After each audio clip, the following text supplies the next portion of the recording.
Mais uma vez a graça e a paz. Amém. Amados irmãos, nós vamos para a ministração da palavra de Deus. Vamos ouvir aquilo que o Senhor já reservou ao nosso coração, para a nossa vida. O texto já está no mural. Nós vamos fazer a leitura de alguns desses versículos. Está em 1 Reis, capítulo 19. Vamos fazer a leitura. E Acabe fez saber a Jezabel tudo quanto Elias havia feito, e como totalmente matara todos os profetas à espada.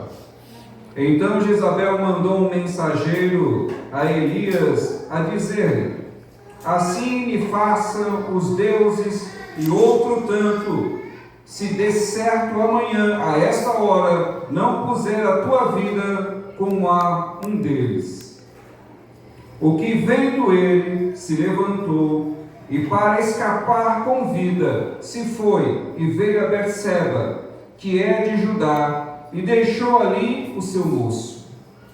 E ele se foi ao deserto ao caminho de um dia, e veio e se assentou debaixo de um zimbro, e pediu em seu ânimo a morte, e disse: já basta, ó Senhor, toma agora a minha vida, pois não sou melhor do que meus pais. Deitando-se, e dormiu debaixo de um zimbro. E eis que então um anjo o tocou e lhe disse: levanta-te e come. E olhou, e eis que à sua cabeceira estava um pão cozido sobre as brasas, e uma botija de água, e comeu, e bebeu, e tornou a deitar-se.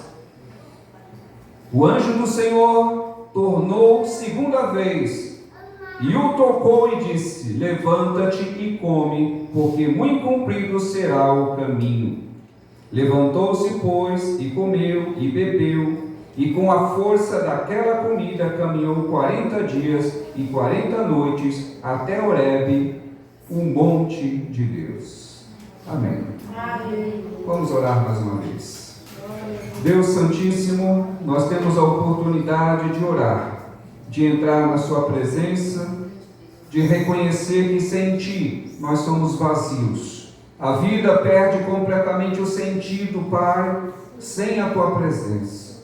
O mundo não conhece a Ti, o mundo desconhece a Tua graça e a Tua fidelidade, mas o Senhor resolveu comunicar-se.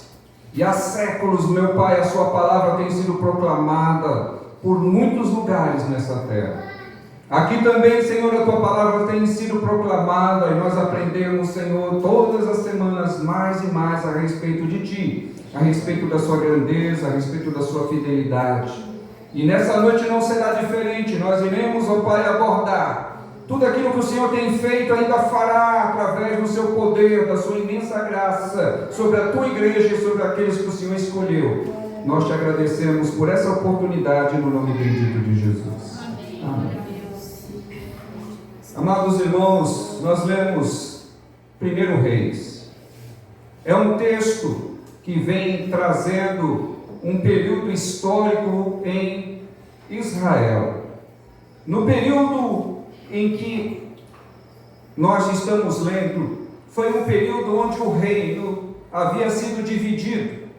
O reino que outrora era um único reino, onde existiam 12 tribos. As tribos estavam espalhadas pelo território, mas depois da morte do rei Salomão, seu filho Roboão assume o trono. E quando o Roboão, que era filho de Salomão, assume o trono, ao invés dele fazer coisas que fizessem com que o povo se alegrasse, ele ouviu conselhos de jovens príncipes e endureceu e aumentou os impostos, e o povo se revoltou. E com a revolta do povo, houve uma divisão do reino, ficando Judá reino do sul, constituído Judá e Benjamim, e ao norte ficaram 10 tribos, e o reino foi dividido em Judá, reino do sul, e ao norte Israel, reino do norte. E eu estou explicando isso porque antes de eu aprender essas coisas, quando eu era bem mais jovem, antes de ter passado pelo seminário, infelizmente, durante a minha mocidade, eu não tive o privilégio de ter tido líderes que tivessem aprendido história da igreja, tivessem aprendido história de Israel. Então, por conta disso, muitos cristãos, no início da sua caminhada cristã, por não conhecer muito bem a Bíblia, não sabem interpretar os textos. Então, quando eu lia isto, antes de eu conhecer toda a história de Israel, eu não entendia quando o texto em Reis fala a respeito de um rei de Israel, daqui a pouco falava rei de Judá, e eu misturava tudo isso porque eu não entendia o processo. Mas nós temos ensinado aqui, e a grande maioria dos irmãos já ouviu isso que eu estou relatando, mas é sempre bom frisar, porque à medida que o povo vai chegando, essas pessoas, irmãos e irmãs, também precisam aprender aquilo que os outros já sabem. Que quando nós estamos falando de reino e estamos nos referindo a Israel na Bíblia, nesse período histórico, estamos falando do reino do norte. Então não é todo Israel. E quando nós falamos de Israel, estamos falando das 10 tribos que não quiseram ficar sob o comando de Roboão, filho de Salomão. E quem é que assumiu as 10 tribos? Foi Jeroboão, que não era descendente de Davi. Jeroboão foi um homem que se levantou contra o governo do rei e fugiu quando foi perseguido. Quando ele soube que havia acontecido a divisão do reino, Jeroboão, que estava no Egito, ele volta e ele é levantado como rei.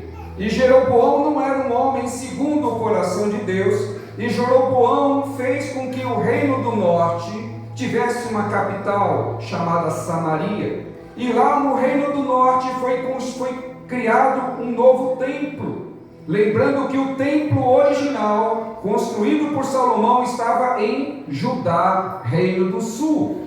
Para que aqueles que estavam no reino do norte não saíssem do norte e fossem para o sul adorar, Jeroboão faz um templo que não era o templo de Deus, e ali constitui sacerdotes que não eram sacerdotes de Deus. Ali ele constitui um sumo sacerdote que também não era de Deus. O povo era de Deus, mas o rei não era instituído por Deus. O templo não era de Deus. Então esse texto está falando do reino do norte. Quando trata de Israel, não está falando do Israel como um todo, mas apenas de parte do Israel. E parte de Israel, ou seja, do povo de Deus, que se corrompeu, que se desviou do Deus verdadeiro. Por conta desse templo falso, eles começaram a adorar ídolos. E nesse período histórico que nós acabamos de ler, a coisa estava de ruim a pior. Por quê? Porque Jeroboão já havia morrido, os filhos de Jeroboão haviam assumido e se tornaram pior do que o seu pai. E nesse período histórico nós temos aqui um rei que também não era um rei instituído por Deus. Ele não era um homem de Deus, havia levado o povo a pecar. E por conta disto, esse rei do reino do norte, Israel, chamado Acabe, casa com uma mulher chamada Jezabel. Essa mulher também não era uma mulher judia, ela era de outra nacionalidade. E essa mulher trouxe com ela os seus ídolos. E Acabe, que era rei do norte, Israel, começa a adorar a Baal, que era o deus dessa mulher Jezabel. O povo foi corrompido, o reino foi corrompido, deixou entrar algo que não era proveniente da parte de Deus, e a corrupção foi muito grande, a profanação muito grande, tamanha, que Deus levanta um profeta chamado Elias. Esse profeta chega até o reino do norte e diz ao rei Acabe: por conta da sua transgressão, da sua malignidade, por conta de todo o mal que você tem feito, Deus te manda dizer que não vai chover no reino do norte. Vocês vão ficar 3 anos sem ver chuva. E a palavra do profeta foi confirmada. O Senhor orienta o seu profeta, diz para o profeta: saia desta terra, se afaste. E Deus diz para ele: você pode ir, você vai viver do que eu vou te dar. E o profeta fugiu daquela região, e o Senhor disse: você vai para Senaqueribe, lá você vai beber do ribeiro de Senaqueribe, e eu vou mandar corvos para te levar pão e carne. Dá para imaginar uma coisa dessa, irmãos? O profeta ser alimentado por corvos, os corvos levarem pão e levarem carne para o homem de Deus, mas passou um período, aquele ribeiro secou e ficou sem água. Por quê? Porque não estava chovendo como o profeta havia dito. Secou a água. E Deus manda o profeta: agora você volta, meu filho, e você vai para a cidade. E lá eu vou preparar uma viúva que vai te sustentar. Oh, Deus tremendo. O Deus que levanta um corvo, corvos, que é uma ave que ela se alimenta não de coisas boas. E os corvos costumam roubar. Os corvos, se ele tiver oportunidade, ele rouba qualquer coisa que ele encontrar. Até roupa os corvos roubam. Mesmo que não vai usar, mas eles roubam. É uma ave muito inteligente, os corvos. Por isso que Deus usou uma ave inteligente.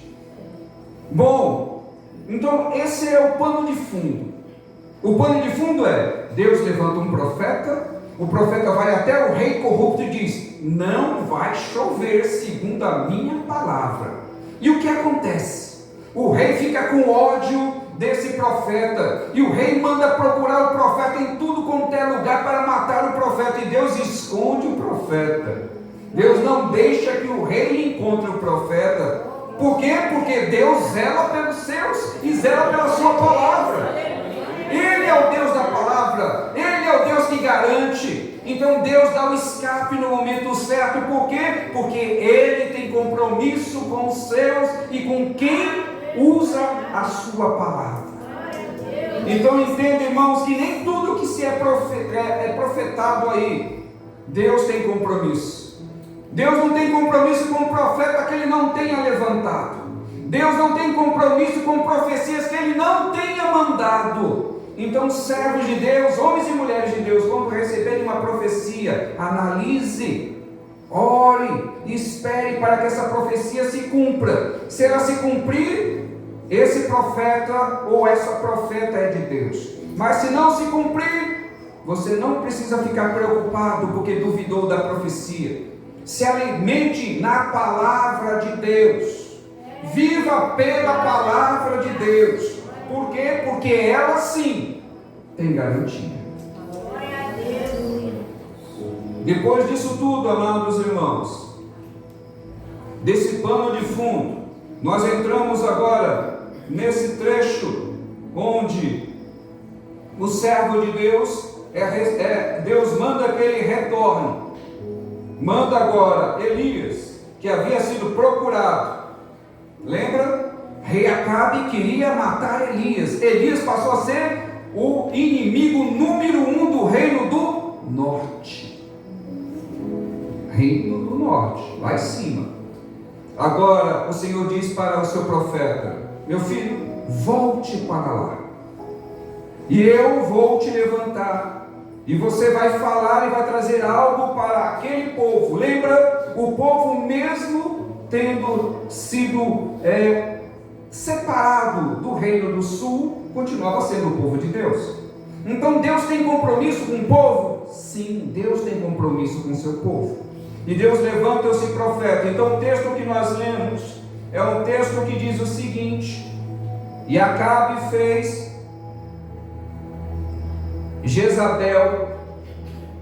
saber a Jezabel tudo quanto Elias havia feito, e como totalmente o matara a todos os profetas à espada. Quando Deus diz para Elias retornar, Elias retorna, e Elias, como a situação estava tão crítica no reino do norte, eles estavam passando necessidade, com a seca, secaram os ribeiros, eles não tinham mais água para a plantação, tudo estava muito seco, o povo com fome, o povo com sede, o povo irado, o rei irado, estava tudo muito ruim.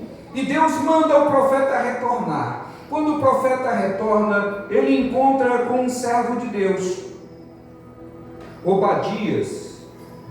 Deixa eu ver se é isso mesmo. Não é Obadias, é Obade, né? Obed.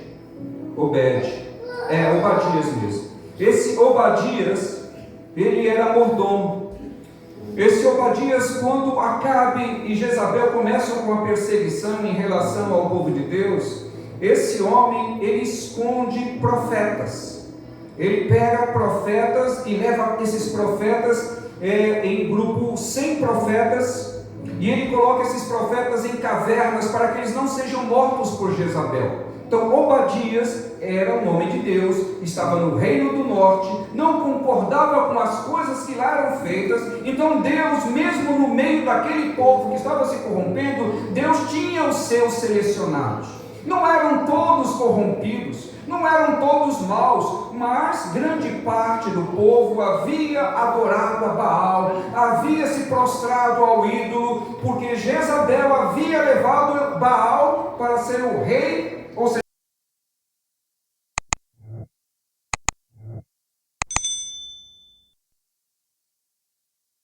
precisamos procurar capim, porque os animais vão morrer, eu não quero que os cavalos morram. Então Acabe saiu juntamente com alguns dos seus para procurar capim para os cavalos, e diz para Obadias: eu vou por um lado e você vai por outro, e você vai encontrar grama, capim, o que quer que seja, e traga para alimentar os cavalos, para que os cavalos não morram. Quando Obadias estava procurando capim, ele encontra com Elias. Elias diz assim: diga ao rei Acabe que eu quero vê-lo. Obadias disse assim: mas como, Elias? O senhor está doido? Esse rei mandou procurar o senhor por tudo quanto é canto, nunca encontrou. Se eu disser para o rei que o senhor está aqui, ele vai me matar, porque ele mandou procurar em todo lugar, e agora o senhor está falando para eu chegar. Elias disse: vai e diga para Acabe.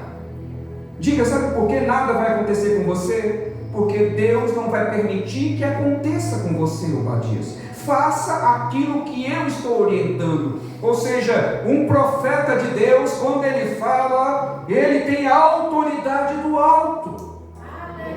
Só alguém com muita autoridade poderia falar para aquele homem que estava com medo de Acabe: vá e diga o que eu estou ordenando, porque o Deus que me mandou vir aqui é o Deus que garante a sua proteção. Obadias foi e disse ao rei Acabe: olha, Acabe, aquele que o senhor estava procurando, ele voltou. Elias está entre nós. E Elias manda o senhor reunir todos os profetas de Baal, e manda se reunir no Monte Carmelo. E o homem de Deus vai estar lá e vai colocar à prova Baal, se Baal é Deus, ou se Deus, Yahvé, é o Deus verdadeiro. E aí Acabe reúne todos os profetas de Baal, se encontra com Elias, e Elias diz para eles: olha, vamos separar 2 novilhos, um eu vou matar e oferecer a Deus, o outro vocês vão oferecer ao suposto Deus, a Baal. Porém, ninguém vai pôr fogo nesses animais. Vocês, profetas de Baal, vão clamar a Baal, e Baal, se for Deus, vai mandar descer fogo do céu e vai consumir o holocausto. E aí nós vamos saber se existe esse Baal ou não. E aí, como vocês já sabem da história, os 400 profetas fizeram o holocausto, cortaram o animal, colocaram lá e ficaram da manhã até o meio-dia, até a tarde, gritando, se rasgando, se furando, e gritando e procurando Baal. E o profeta Elias olhando para ele e falou: olha, grita mais alto, pode ser que Baal esteja dormindo, grita mais alto, talvez Baal esteja viajando. E quando o profeta cansou de ver aquele povo se rasgando, ele disse: agora chega, agora é a minha vez. Ele disse, e ele, profeta, preparou um altar com 12 pedras representando as 12 tribos. Fez o altar pegou o novilho, cortou o animal, colocou sobre o altar e disse para aquelas pessoas: agora vocês me tragam água. Ele fez uma vala em volta do altar, mandou que trouxessem água. Lembra? Eles estavam sem água, não era? Estava escasso a água. Mesmo assim, ele disse: procurem e me tragam água. E aí foram e buscaram a água, talvez em cada casa, pegaram um pouquinho de cada lugar, se viraram, trouxeram a água para o profeta derramou a água em cima do animal que estava lá cortado. Derramou água até que as valas ficaram cheias de água. E aí o profeta de Deus levantou, olhou para o alto e disse: ó Deus Todo-Poderoso, manda fogo para consumir esse holocausto, para que eles saibam que existe Deus em Israel.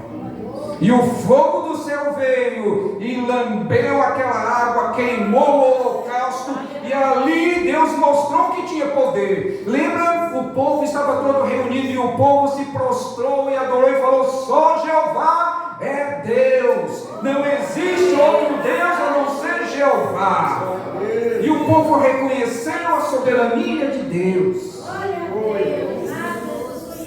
E Elias disse: agora tragam-me os profetas de Baal e matem todos eles.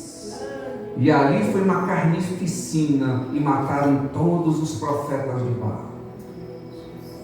Bom, esse foi o plano de fundo histórico, e nós começamos a ler exatamente depois que os profetas foram mortos, depois que Deus desceu o fogo do céu e lambeu e destruiu tudo aquilo ali.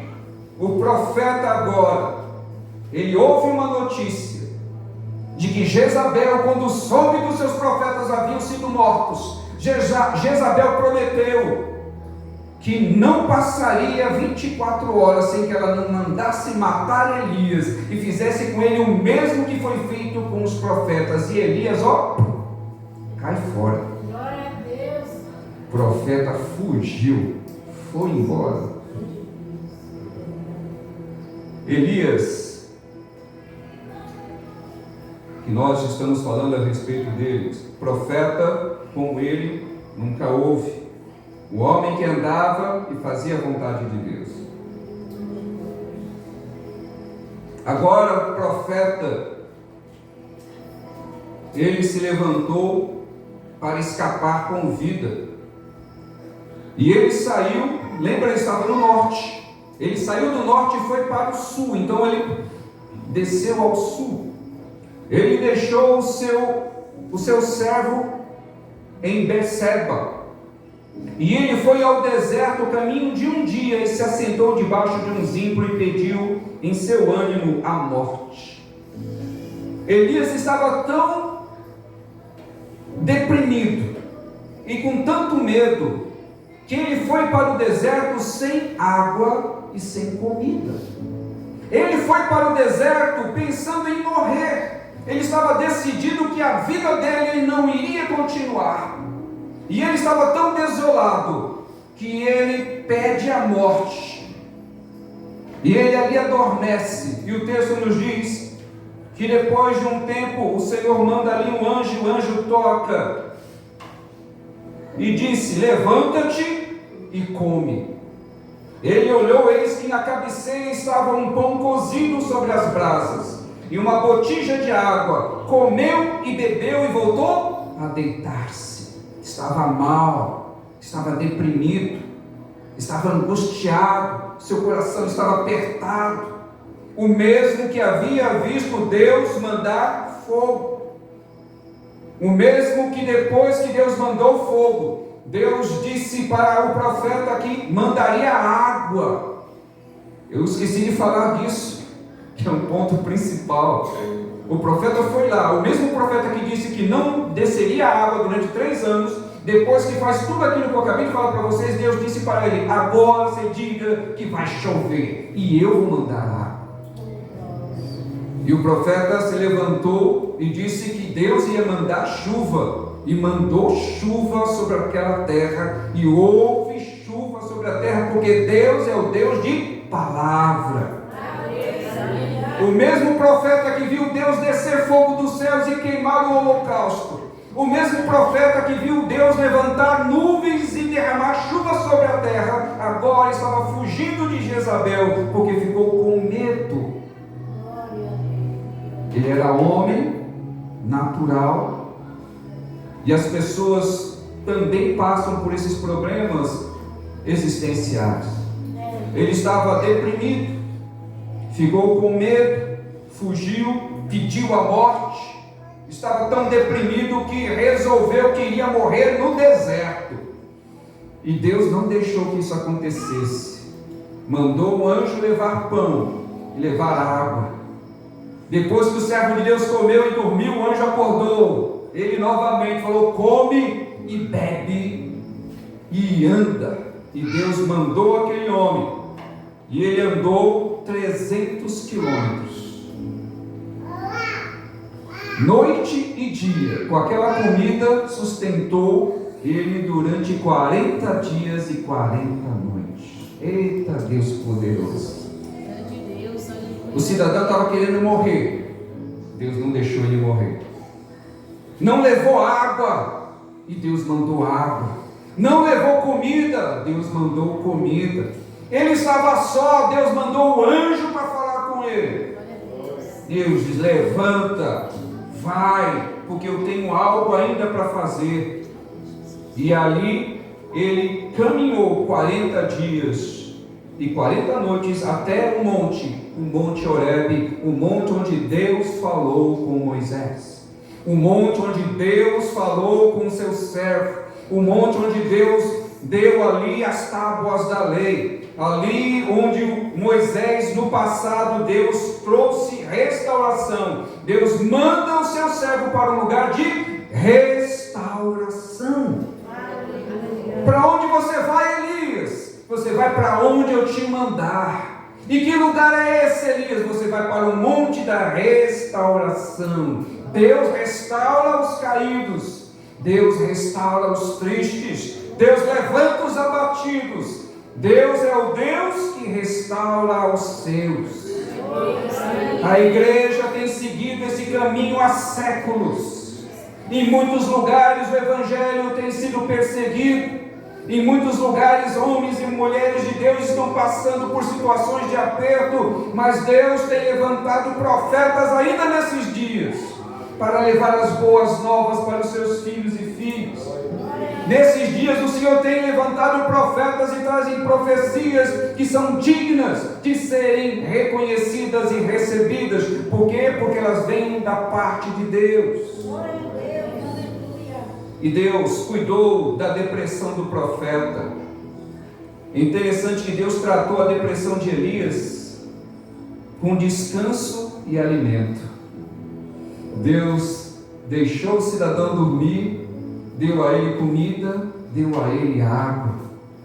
Mas antes disso e depois disso, Deus deu um compromisso. Olha, irmãos, como é que funciona. Ele estava com depressão espiritual. E para quebrar a depressão espiritual, Deus deu descanso, alimento e uma situação, um compromisso. Você vai. E você vai porque você vai ungir rei na Síria. Israel, você vai ungir um rei na Síria. A Síria também fica ao norte. E depois você vai ungir um rei para Israel. Ou seja, lembra que Acabe era rei? Deus manda o profeta ungir um novo rei que iria ficar no lugar de Acabe. Por quê? Porque Deus iria eliminar aquele rei. E Deus ainda disse para o profeta: e você vai ungir a Eliseu no seu lugar. Eu já disse aqui para vocês, mas é bom frisar novamente, que nós temos alguns hábitos no mundo evangélico. E alguns deles estão ligados à unção. No mundo antigo e no Antigo Testamento, você só vai encontrar unção de rei e profeta. Só. Você não tem unção para pastores, isso já no Novo Testamento. Você não tem unção para evangelista. Você não tem unção para apóstolos. Os apóstolos foram chamados.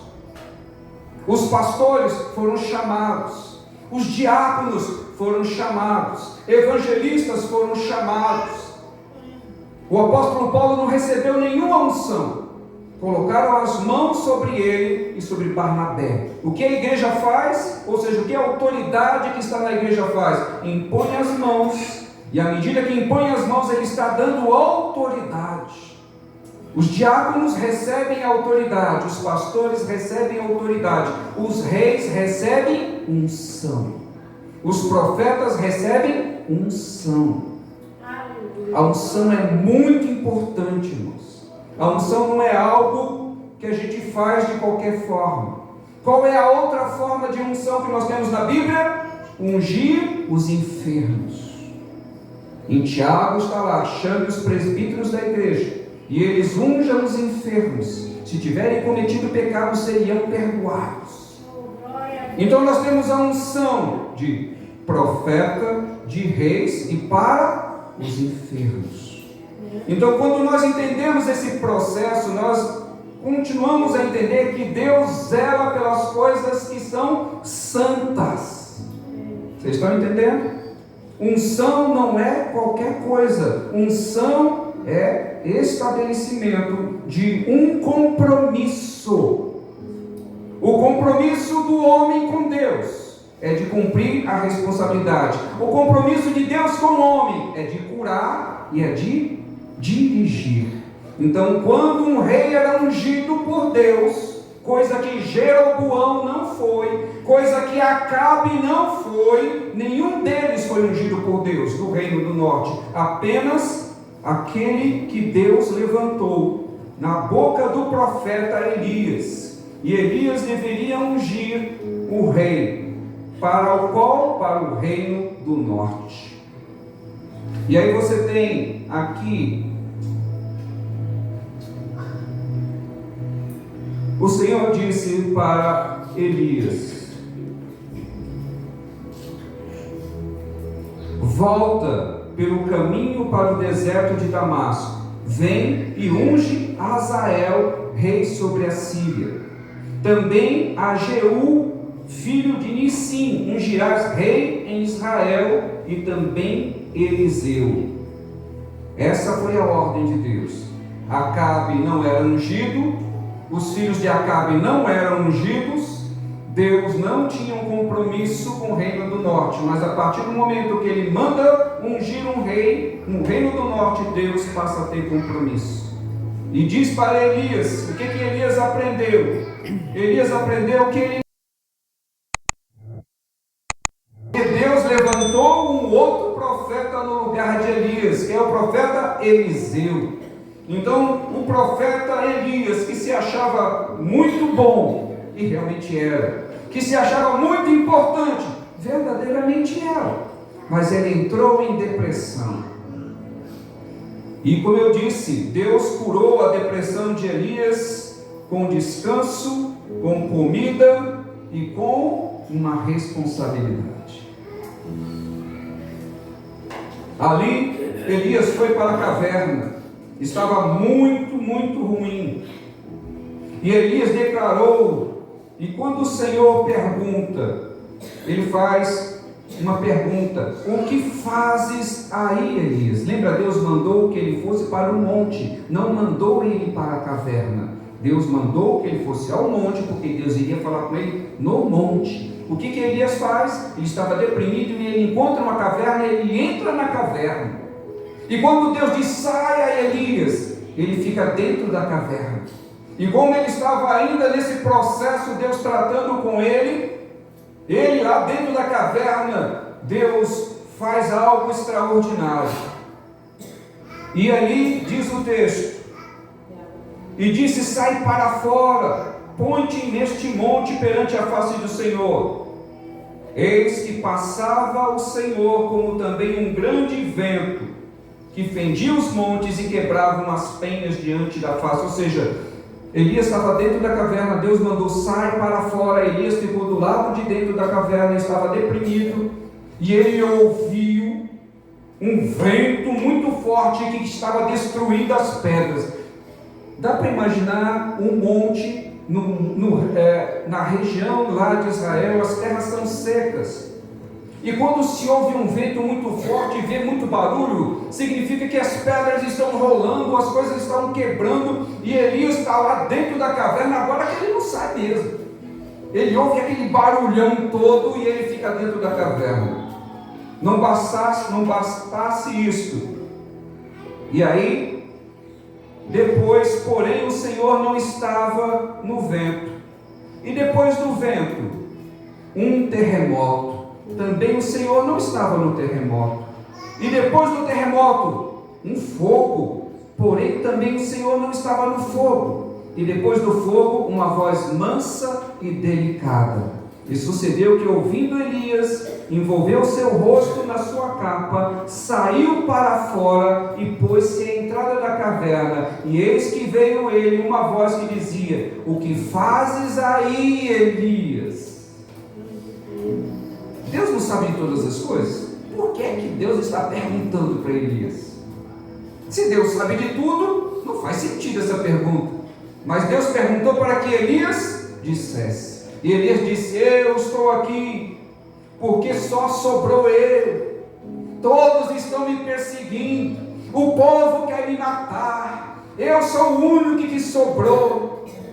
Lembra? Obadias havia salvado 100 profetas. O povo, quando viu o fogo, o povo se prostrou diante de Deus. E quem é que queria matar Elias? Uma pessoa. Quem? Jezabel. Mas ele disse: o povo quer me matar, só sobrou eu de profeta. Quando está deprimido, Elias esquece que tinham mais de 100, e esquece que o povo havia se prostrado, e não era a nação que estava atrás dele, era uma pessoa.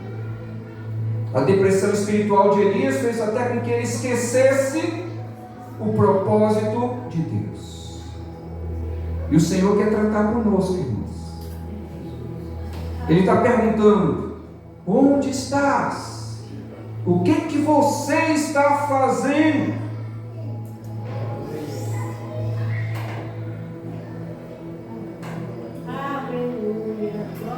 O servo de Deus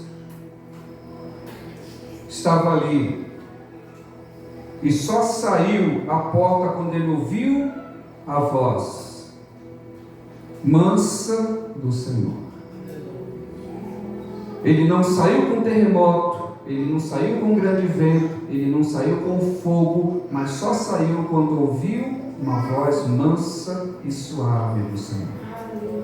E o Senhor fala com ele, não uma, mas ele fala 2 vezes. Depois o Senhor fala a mesma coisa: o que você está fazendo aí, Elias? E ele responde a mesma coisa. Ele responde que só sobrou ele. Estavam querendo acabar com a vida dele, que ele estava fugindo. Quando a pessoa está nesse processo depressivo, só vê as coisas do modo negativo. Infelizmente, o nosso país é o 5º país no mundo em número de pessoas com ansiedade, e é o 3º em número de pessoas com depressão. Um país tropical como o nosso, um país onde um povo vive aí cantando todos os dias, fazendo festa de janeiro a janeiro, um país que tem carnaval, um país que tem festa todos os meses. Por que essa depressão, se esse povo festeja o ano inteiro? Hein? De onde vem essa depressão toda? Essa depressão, ela vem da falta de propósito com Deus.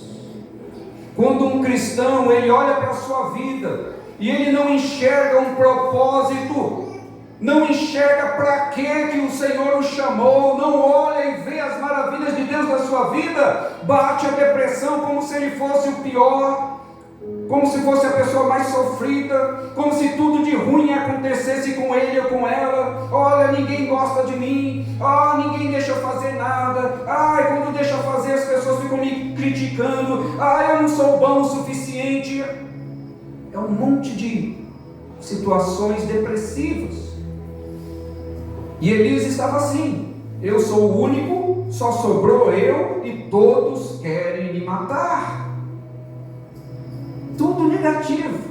Ele esqueceu que Deus levantou ele como profeta. Ele esqueceu que Deus fez chover como ele disse que iria chover. Ele esqueceu de ver Deus mandando fogo dos céus. Ele esqueceu de ver que Deus estava dando a ele autoridade para ungir 2 reis. Isso é pouca coisa, irmãos. É muita coisa. Um propósito enorme na vida daquele homem. Mesmo assim, ainda estava com problemas. E o Senhor disse, ordenou para ele: volta, Elias. Volta, Elias. Volta. E vai fazer aquilo que eu te mandei fazer.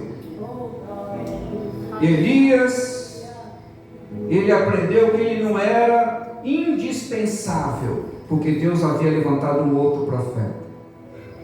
Irmãos, não tem nenhum outro profeta assim no porte de Elias.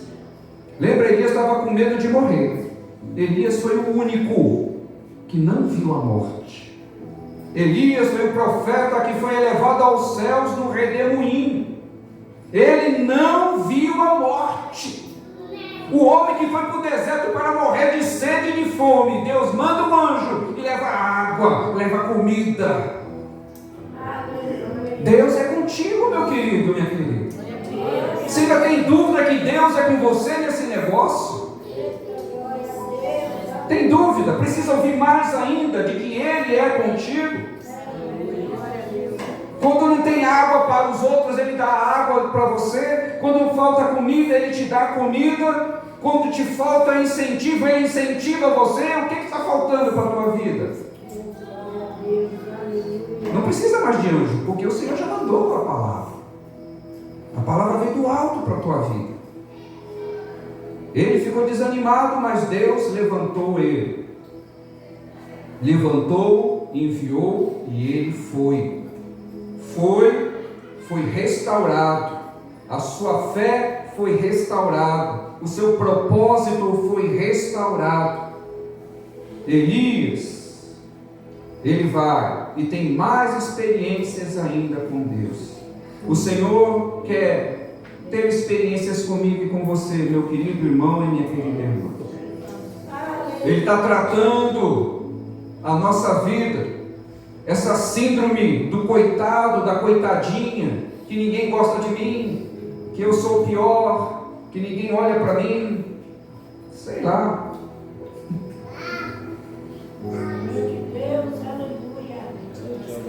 Só eu sobrei. Mas ninguém fala como eu. É verdade? Não é verdade. Não é verdade. Tem muito mais.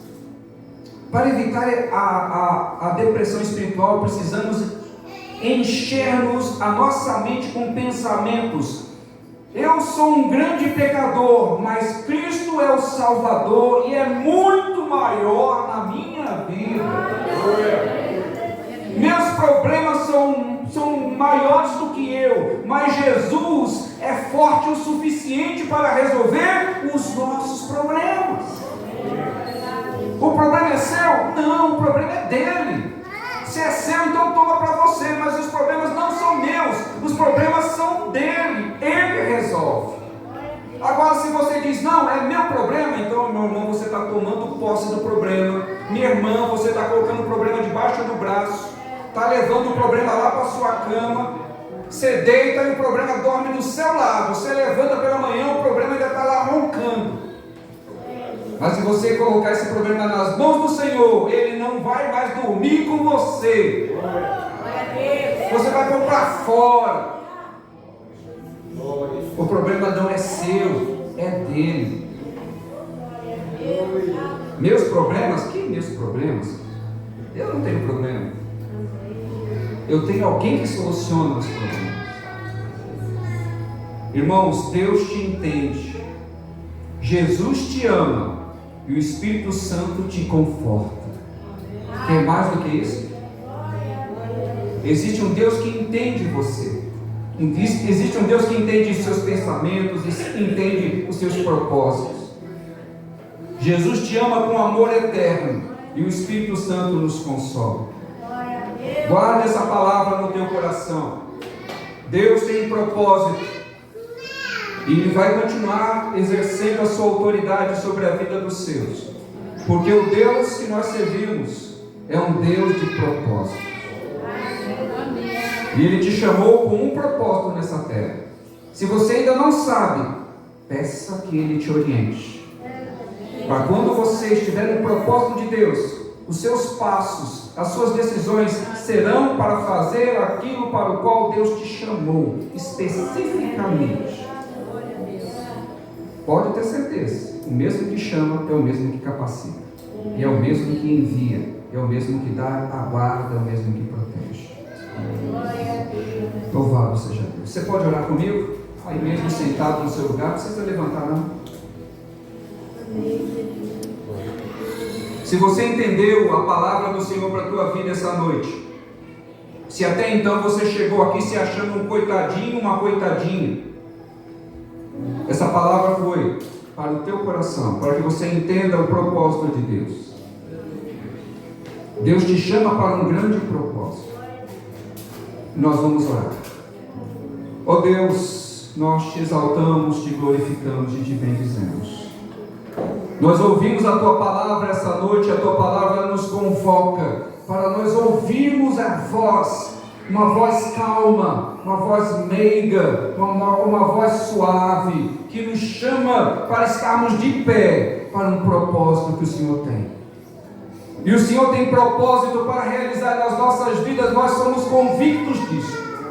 Mas o Senhor está chamando para tratar com cada um de nós, porque o Senhor quer pessoas sãs, o Senhor quer pessoas curadas, o Senhor quer homens e mulheres transformados, que não se achem mais coitados, que não se achem mais os últimos, mas que entendam que o Senhor tem levantado homens e mulheres para exercer a sua autoridade nessa terra, para serem profetas nos dias atuais, para serem ministradores da palavra, para serem proclamadores do Evangelho, para levar as boas novas de salvação, para alcançarem os perdidos, para levar comida aos necessitados, para orar sobre aqueles que estão oprimidos, para recuperar os irrecuperáveis. Deus te chama para um propósito nessa terra. Se você não encontrar nenhum propósito, existe um: ser intercessor, colocar-se de joelho para orar pelos missionários que estão espalhados pelo mundo, para se colocar de joelho e orar pelas pessoas que estão colocando a sua vida em risco em prol do Evangelho.